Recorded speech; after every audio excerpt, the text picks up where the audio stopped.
नमस्कार, स्वागत है आपका कमोडिटी नाउ में, जहां हम आपको कमोडिटी मार्केट की तमाम खबरें तो बताते ही हैं, साथ ही आपके लिए बेहतरीन ट्रेडिंग कॉल्स भी लेकर आते हैं। और आपको ट्रेडिंग कॉल्स देने के लिए हमारे साथ दो मेहमान हैं। एसएमसी ग्लोबल सिक्योरिटीज़ की वंदना भारती जी हैं और पृथ्वी फिनमार्ट से मनोज जैन हैं। आप दोनों ही मेहमानों का स्वागत है, आप दोनों के पास आएंगे। लेकिन सबसे पहले देख लेते हैं आज की कुछ बड़ी खबरें। तो सबसे पहले बात हमेशा की तरह गोल्ड से ही, जहाँ पर महंगाई की चिंता से यहाँ पर कीमतों को सपोर्ट मिल रहा है, लेकिन एक रेंज में ही आज के सत्र में कारोबार हो रहा है। चांदी आज हल्की खरीदारी यहां पर दिख रही, करीब करीब 200 रुपए की मजबूती के साथ एमसीएक्स पर चांदी कारोबार कर रही है। क्रूड की बात करें तो यूएस ईरान बैठक से पॉजिटिव संकेत मिल रहे हैं, उससे यहां पर कल दबाव दिखा था, लेकिन आज फिर से वापस से हल्की तेजी यहां पर दिख रही है। कॉपर की बात करें तो आज दायरे में कारोबार है, हल्की कमजोरी के साथ फिलहाल एमसीएक्स पर ट्रेड हो रहा है 755 रुपए के करीब। निकेल बढ़ती मांग से कीमतों में लगातार तेजी है, आज पूरे ही बेस मेटल्स में सबसे तेज निकेल ही है। जिंक की बात करें तो कम इन्वेंट्री की चिंता यहां पर भी हावी है और उससे यहां पर सपोर्ट है। आज के सत्र में 0.25% तक की तेजी। अगर एल्युमिनियम की बात करें तो एलएमई वेयरहाउसेस में स्टॉक 15 साल में सबसे कम हो गए हैं, उससे यहां पर कीमतों को जबरदस्त सपोर्ट मिल रहा है और एलएमई पे करीब करीब 14 साल की ऊंचाई पर भाव यहां पर पहुंच गए हैं। चलिए अब बात कर लेते हैं एग्री मार्केट की, जहां पर मेंथा ऑयल मांग घटने की चिंता यहां पर लगातार बरकरार है और कीमतों पर ये दबाव बना रहा है। कॉटन की बात करें तो यील्ड की चिंता है, जिससे यहां पर सपोर्ट मिल रहा है। वहीं स्पाइसेस काउंटर में सभी काउंटर्स में तेजी है। हल्दी, जहां भारी बारिश से यहां पर फसलों को नुकसान की खबर है, जिससे यहां पर तेजी लगातार बनी हुई है। हालांकि आज हल्की कमजोरी के साथ कारोबार हो रहा है। जीरे और धनिये में तेजी का रुख है। चीन में एक्सपोर्ट शुरू होने की खबर से सपोर्ट मिला, लेकिन धनिया सबसे ज्यादा तेजी पिछले 2-3 दिनों से दिखा रहा है और आज भी करीब करीब 1% की मजबूती दिख रहा है और 11,000 के आसपास सब जाता दिख रहा है। कैस्टर कम उत्पादन की खबरें लगातार आ रही है, उससे यहां पर सपोर्ट मिल रहा है। 3 साल में सबसे कम उत्पादन रहने का अनुमान है। ग्वार एक्सपोर्ट के जो अच्छे आंकड़े आ रहे हैं, अब तक दिसंबर के बाद जनवरी में भी अच्छे एक्सपोर्ट के नंबर दिख रहे हैं, उससे यहां पर सपोर्ट मिल रहा है। चलिए अब बात कर लेते हैं वायदा बाजार में आज आपको क्या ट्रेड करना है। हमारे साथ मनोज जैन साहब और वंदना जी बनी हुई हैं। मनोज जी, गोल्ड और सिल्वर, गोल्ड बिल्कुल ही दायरे में फंसा हुआ है, इस ट्रेड में अब आपको क्या लग रहा है, कैसे ट्रेड करें? एक डिसाइसिव मूव यहां पर आता नहीं दिख रहा है, क्या करना चाहिए यहां से? नमस्कार विष्णुमोहन जी, हमने देखा है कि सोने की कीमतें इंटरनेशनल मार्केट में $1800 पर ट्राई आउंस के लेवल को लगातार होल्ड कर रही है, डिस्पाइट ऑफ द फैक्ट कि यहाँ पे जो यूएस फेडरल रिजर्व की तरफ से मार्च महीने में ब्याज दरों में बढ़ोतरी की जा सकती है। 70% जानकारों का मानना है कि 25 बेसिस पॉइंट की बढ़ोतरी होगी और 30% का मानना है कि 50 बेसिस पॉइंट की भी हो सकती है। मतलब मार्केट इसको डिस्काउंट करके चल रहा है। वहीं यूएस 10 ईयर बॉन्ड यील्ड भी 1.95% के ऊपर चल रहे हैं। उसके बावजूद हमने देखा है कि सोने की कीमतें $1800 को इंटरनेशनल मार्केट में होल्ड कर रही है, तो यहाँ पे बेहतर डिमांड देखने को मिल रही है। वहीं यील्ड कर्व के चलते अब रिस्कियर असेट्स में जो है प्रेशर बनता हुआ दिख रहा है और वो कहीं ना कहीं सोने और चांदी की कीमतों को सपोर्ट कर रहा है। हमारा मानना है कि $1830-32 के जो रेजिस्टेंस है वो आज इंटरनेशनल मार्केट में निकलना चाहिए और कीमतें फिर एक बार 1845-1850 जो है सोना टेस्ट कर सकता है। भारतीय बाजारों में हमने कीमतों को 48,300 के ऊपर कल निकलते हुए देखा है, तो यहाँ भी मजबूती जो है बनी हुई है। मेरा मानना है कि 48,300-350 की रेंज एमसीएक्स पर बाइंग के लिहाज से बेहतर होगी। 48,150 का यहाँ स्टॉप लॉस रखना चाहिए।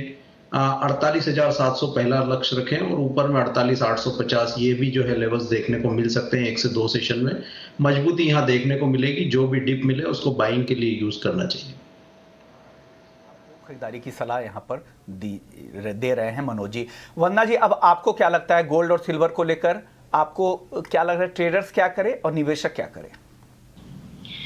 विष्णुमोहन जी, दोनों के लिए ही यहाँ पे खरीदारी का मौका है और मुझे लग रहा है कि जिस तरीके से प्राइसेस अगर डॉलर इंडेक्स को देखा जाए तो 97 से लगातार हम लोगों ने फॉल आता हुआ देखा है, 95 के स्तर तक जाते हुए देखा। यहाँ से थोड़ा सा बाउंस तो है डॉलर इंडेक्स में, लेकिन लग रहा है कि 96 से नीचे ही स्टे करेगा। दूसरी चीज ये है कि जो ईटीएफ है, ईटीएफ में यहाँ पे एसपीडीआर में इनफ्लोज जो है वो बढ़े हैं, ये पॉजिटिव इंडिकेशन है। साथ में जो इक्विटी मार्केट है वहां पे सीसॉ मूवमेंट देखने को मिल रहा है, एक दिन सेल है, दूसरे दिन यहाँ पे अपसाइड है, तो यहाँ पे मार्केट जो है बहुत क्लैरिटी के साथ ट्रेड नहीं कर रही इक्विटी मार्केट। इसका फायदा जो कहते हैं बेनिफिट ऑफ ऑफ डाउट्स वो यहाँ पे बुलियन काउंटर को मिला है। और मुझे लग रहा है कि जियोपॉलिटिकल टेंशंस भी जिस तरीके से हैं, तो एक जो बाइंग है वो यहाँ पे बना हुआ दिखेगा। मेरे ख्याल से यहाँ पे 48,425 के करीब बाइंग करनी चाहिए। 48,600 तक का जो टारगेट है वो इजीली यहाँ पे आ सकता है। स्टॉप लॉस यहाँ पे लगाना होगा 48,325 रुपए का। लेकिन यहाँ पे मैं मनोज जी के साथ जाना चाहूंगी, मुझे लग रहा है जो नेक्स्ट टारगेट यहाँ पे गोल्ड का होना चाहिए वो 48,800 का होना चाहिए। सिल्वर में सिमिलरली मुझे लग रहा है कि 62,750 के करीब यहाँ पे बाइंग करनी चाहिए। 63,000 का टारगेट रखना होगा। स्टॉप लॉस यहाँ पे 62,000 तक का लगा के चल सकते हैं। और जो बेस मेटल्स पे तेजी आई है वो भी यहाँ पे सिल्वर को सपोर्ट करेगा। और दूसरी चीज ये है विश्व मोहन जी, सिल्वर ईटीएफ में भी बाइंग यहाँ पे काफी बढ़िया हो रही है। और नेक्स्ट टारगेट यहाँ पे 63,000 के बाद 63,500 तक का देना चाहूंगी मैं सिल्वर में। ओके, तो ये व्यू है गोल्ड और सिल्वर को लेकर वंदना जी का। लेकिन चलिए अब एक सेगमेंट की बात कर लेते हैं, क्योंकि अभी हम लोग इस हफ्ते मेज वीक सेलिब्रेट कर रहे हैं, जहां हम आपको मक्के के तमाम फंडामेंटल, तमाम पहलुओं पर चर्चा कर रहे हैं कि मक्के के उत्पादन को लेकर क्या अनुमान है, किस तरह के एक खपत को लेकर अनुमान है। तो इन तमाम मुद्दों पर अलग अलग तरीके से चर्चा कर रहे हैं। और हमारे साथ आज सुमित गुप्ता जी भी हैं, जो जाने माने एक्सपर्ट है, और साथ ही मैकडोनाल्ड पिल्स एशिया के सीईओ भी है। आपके पास आएंगे, लेकिन सबसे पहले आपको बता देते हैं कि ईटी नाउ स्वदेश और ओरिगो ई मंडी के जरिए मेज वीक को हम खास बनाने की लगातार कोशिश कर रहे हैं और मक्के के आउटलुक पर चर्चा करें। लेकिन उससे पहले आपको ओरिगो ई मंडी के बारे में बता देते हैं। आइए देखते हैं ये रिपोर्ट।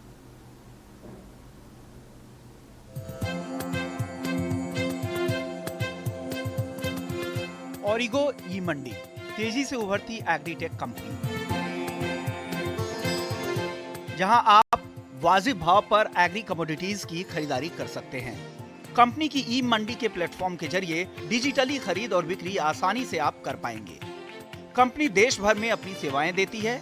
यही नहीं, कंपनी के प्लेटफॉर्म से ट्रांजैक्शन करने पर आपको 100 करोड़ रुपए तक का कोलैटरल फ्री क्रेडिट भी दिया जाता है। ये क्रेडिट पीरियड 30 से 270 दिनों के लिए होती है। कोई भी कमोडिटी आप ओरिगो ई मंडी के प्लेटफॉर्म के जरिए खरीदते हैं तो खरीद के लिए लोन की सुविधा भी दी जाती है। आप अपने निवेश के 5 गुना तक की खरीदारी कर सकते हैं। ओरिगो ई मंडी के जरिए ट्रेडर्स को कमोडिटी खरीद बिक्री के लिए ऑनलाइन ऑक्शन प्लेटफॉर्म भी मुहैया किया जाता है। ऑनलाइन केवाईसी के बाद पारदर्शी तरीके से ऑनलाइन बोली आप लगा सकते हैं। यही नहीं, डिलीवरी और पिकअप, क्वालिटी और कमोडिटी प्राइस के बारे में रियल टाइम इंफॉर्मेशन भी दी जाती है। इसके अलावा ऑनलाइन बैंकिंग और पेमेंट सर्विसेज के जरिए कारोबारी लाइफ को बेहद आसान करने की कोशिश भी की गई है। ओरिगो ई मंडी प्लेटफॉर्म का इस्तेमाल आप मोबाइल ऐप के जरिए भी कर सकते हैं। चलिए, तो ये तो ओरिगो ई मंडी के बारे में बात हुई, लेकिन मेज वीक में बात करने के लिए हमारे साथ सुमित गुप्ता जी बने हुए हैं। सर, आपसे मेरा पहला सवाल यही होगा कि ग्लोबल मेज प्रोडक्शन को लेकर इस साल के लिए क्या आउटलुक है? नमस्कार Vishwa Mohan ji, thank you very much for asking this question. Maize एक बहुत इंपॉर्टेंट कमोडिटी है जो दुनिया भर में फूड सिक्योरिटी को लेके एक सबसे अहम क्रॉप है। अगर इसका हम प्रोडक्शन देखें तो लगभग दुनिया भर में ये 1200 मिलियन मेट्रिक टन के आसपास इसका प्रोडक्शन होता है, जिसमें मुख्य प्रोड्यूसर यूएस और चाइना हैं। Just to give you a number, भारत 30 मिलियन मेट्रिक टन के आसपास मक्का उगाता है, तो दुनिया भर की प्रोडक्शन भारत की प्रोडक्शन से 40 गुना ज्यादा है, तो which is around 1.2 billion metric ton, 1200 million metric ton. और इस साल अगर हम देखें मक्का की आउटलुक, हमको प्रोडक्शन साउथ अमेरिका में थोड़ा घटता हुआ लग रहा है। यूएस के अंदर हम प्लांटिंग में जाएंगे, मार्च और अप्रैल में फसल की उगाई होगी। उस समय सोयाबीन के साथ काफी कंपटीशन है, बिकॉज सोयाबीन के प्राइसेस भी बहुत ऊपर हैं। तो इस समय किसान डिसाइड नहीं कर पा रहा है कि उसको मक्का उगाना है या soybean, but 1200 million metric ton हम एक मोटा मोटा नंबर लेकर चल सकते हैं। अब आपसे अगला सवाल यूएस को लेकर होगा। यूएस में इस साल किस तरह के नंबर्स मेज प्रोडक्शन को लेकर आ सकते हैं?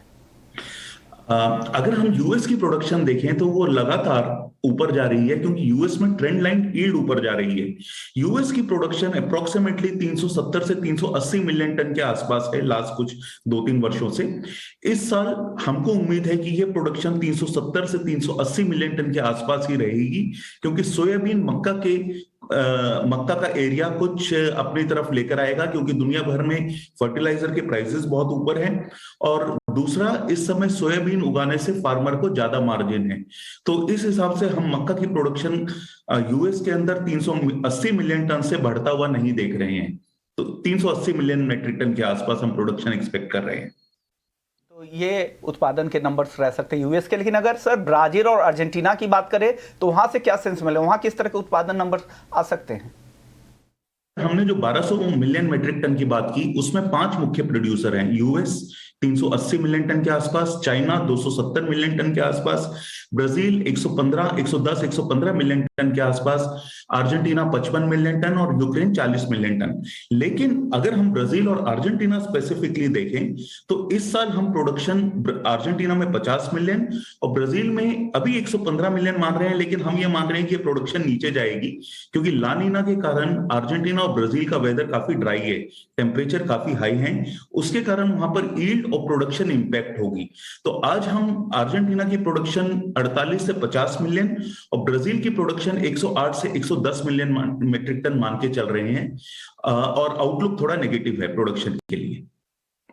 कंजम्पशन की अगर बात करें तो ग्लोबल कंजम्पशन को लेकर क्या सेंस मिल रहे हैं? क्या इस बार जो प्रोडक्शन है क्या उससे ज्यादा डिमांड तो नहीं रह सकती है?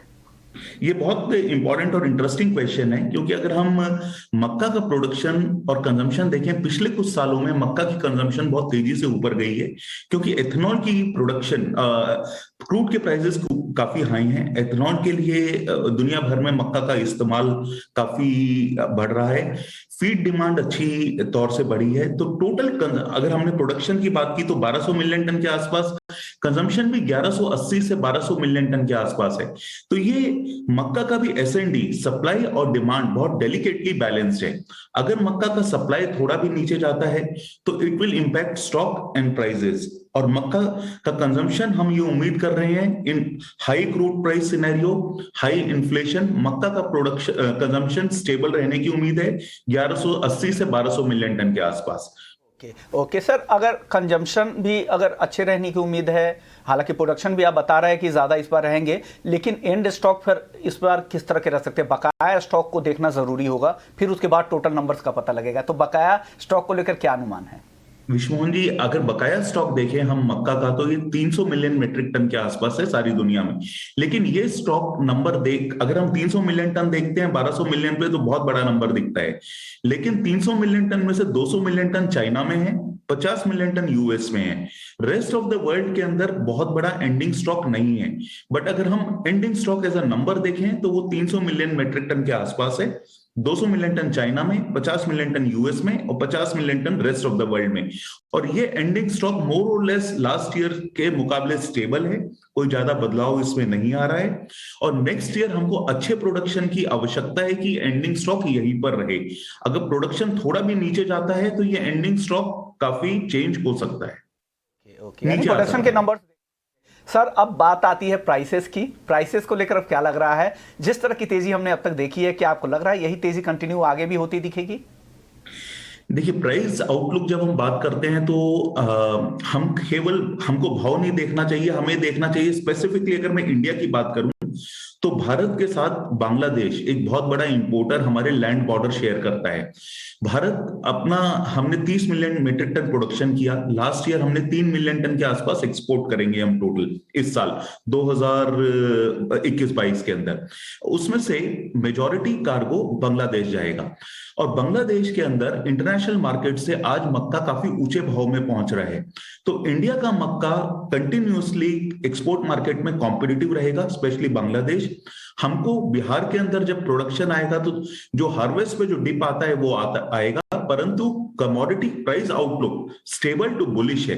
हम प्राइसेस नीचे आना एक्सपेक्ट शॉर्ट टर्म में या मीडियम टर्म में नहीं कर रहे हैं, क्योंकि इंडिया में भी मक्का की अच्छी डिमांड है, स्टार्च सेक्टर अच्छा कर रहा है, पोल्ट्री सेक्टर अच्छा कर रही है, ओवरऑल कंजम्पशन बढ़ रही है।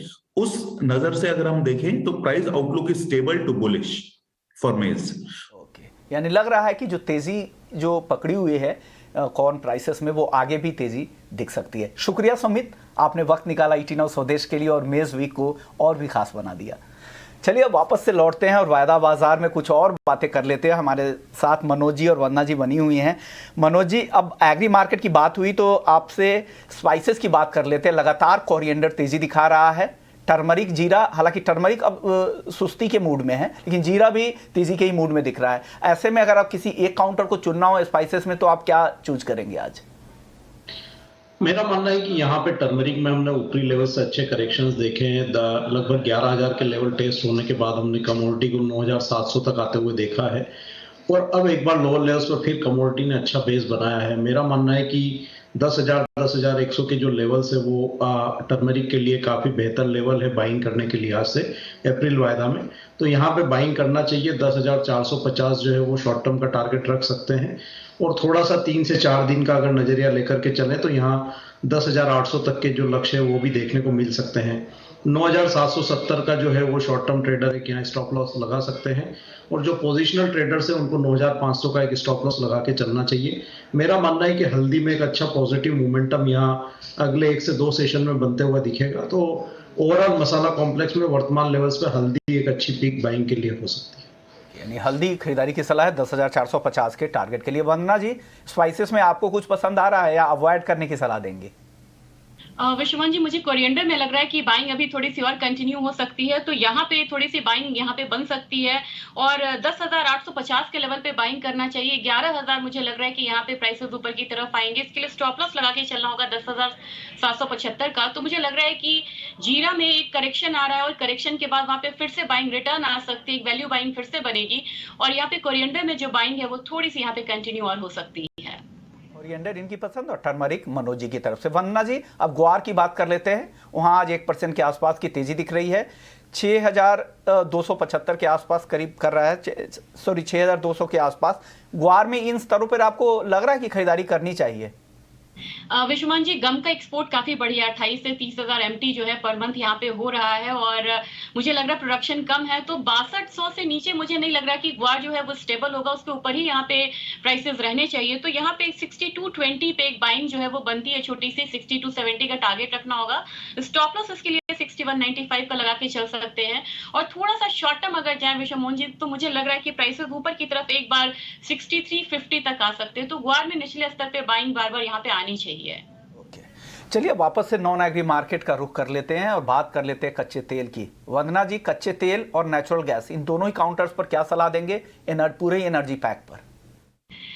विश्वमन जी, एक जंप आया है यहाँ पे कच्चे तेल में, लेकिन मुझे लग रहा है कि यहाँ पे थोड़ा सा इवनिंग ट्रेडिंग सेशन में हो सकता है कि एक फॉल आता हुआ देखिए। तो एक टेक्निकल लेवल है 6670, उससे नीचे आए तो ही यहाँ पे सेल करना बनता है। क्रूड में टारगेट यहाँ पे फिर से 6600 का रखना चाहिए, स्टॉप लॉस 6700 का बनेगा। एक कॉशियस ट्रेडिंग अप्रोच यहाँ पे अपनाना चाहिए।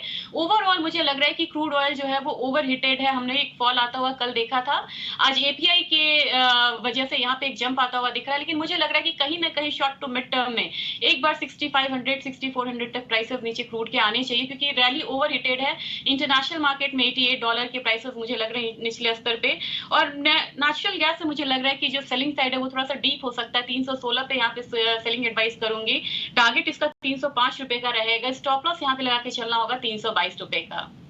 यानी दोनों ही काउंटर्स बेचने की सलाह है। क्रूड 6670 पे बेचे, 6600 के टारगेट के लिए स्टॉप लॉस लगा ले 6700 का। एनजी 316 पे बेचना है, 305 का के टारगेट के लिए 322 का स्टॉप लॉस लगा ले। नेचुरल गैस पर आपकी सलाह क्या होगी मनोज जी? आप नीचे में खरीदारी की सलाह देंगे कि आप भी ऊपर की तरफ बेचने की सलाह देंगे नेचुरल गैस?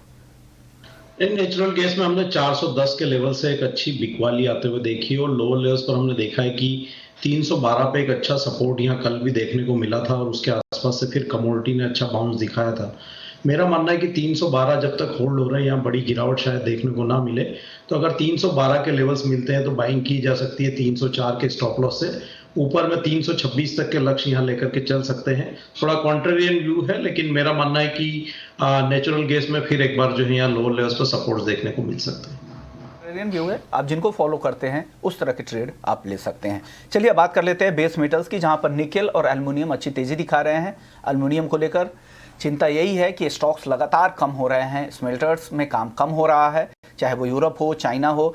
इस बीच वंदना जी, आपको लग रहा है बेस मेटल्स में कुछ आपको पसंद यहाँ पर आ रहा है? कौन सा ट्रेड करने की सलाह देंगी? विश्वमोहन जी, जितनी भी कमोडिटीज है जबरदस्त यहाँ पे बैकवर्डेशन में काम कर रही है और 2008 से भी ये बैकवर्डेशन जो है स्टीप है, तो मेरे ख्याल से बाइंग हर लेवल पे यहाँ पे वापस आ रही है। लेकिन यहाँ पे मैं कॉपर में बाइंग की सजेशन दूंगी, क्योंकि ये थोड़ा सा मॉडरेट अभी ज्यादा अपसाइड देखा नहीं है। 756 पे बाइंग करनी चाहिए, 762 का टारगेट रखना होगा। स्टॉप लॉस यहाँ पे हम 752 का लगा के चल सकते हैं। वहीं निकल में मुझे लग रहा है कि बाइंग कंटिन्यू रहेगी और 1760 तक के जो स्तर है वो भी आता हुआ देख सकते हैं। तो कॉपर या निकल दोनों में ही यहाँ पे बाय करके चल सकते हैं। ओके, यानी दो पिक वंदना जी की तरफ से, कॉपर और निकल। लग रहा है कि कॉपर में उस तरह की तेजी नहीं आई, एक रेंज में है। अब इस रेंज के ऊपर जाएगा तो आपको 762 के टारगेट के लिए आप यहां पर खरीद सकते हैं। 1760 के टारगेट के लिए आप निकल खरीद सकते हैं। फिलहाल 1740 1745 के आसपास निकल का वायदा ट्रेड कर रहा है। मनोज जी, कोई टॉपिक आपकी तरफ से अगर बेस मेटल्स में चुनना हो तो? बेस मेटल्स में विश्वमोहन जी, हमने देखा है कि लेड में ऊपरी लेवल से अच्छे करेक्शंस देखने को मिले थे लगभग 191 के लेवल से, और हमने 182 पर यहाँ भी अच्छा बेस बनते हुए देखा है। जो एलएमई वेयरहाउस स्टॉक्स है वो लगातार गिर रहे हैं, लोअर लेवल्स पर फिर एक बार अच्छा सपोर्ट देखने को मिला है। तो मेरा मानना है कि यहाँ पे लेड में जो है एक बाइंग इनिशिएट की जा सकती है 184 के लेवल्स पे। 182 का स्टॉप लॉस रखें, ऊपर में 188 तक के लक्ष्य रख सकते हैं। ओवरऑल बेस मेटल पैक में आज के लिए लेड अच्छा लगता है, लेकिन पोजिशनली निकल अभी भी यहाँ पे बेहतर कमोडिटी है।